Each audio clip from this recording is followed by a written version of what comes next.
Hello বন্ধুরা, বাজার থেকে কী কী আনা হয়েছে তোমাদেরকে দেখিয়ে দিই। এই দেখো, আলু এক জায়গা থেকে আলু আনা হয়েছে, আবার দোকানের সারের জায়গা থেকেও আলু আনা হয়েছে। দু জায়গায় জন্য আলু, এখানে পেঁয়াজ, আর এটা হচ্ছে শশা।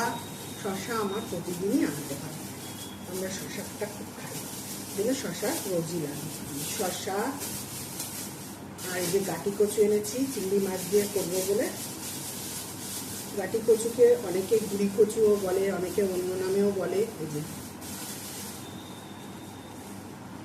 তোমরা কে কী নামে বলো কমেন্টে জানিও।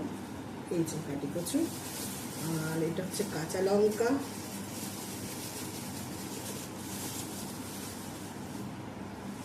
কাঁচা লঙ্কা একদমই ঝাল হচ্ছে না।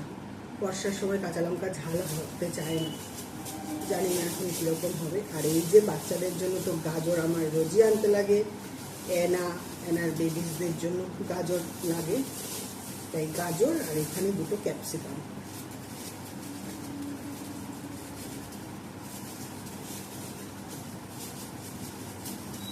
তাহলে বাজারে এই করে নিয়ে চলে এসেছি।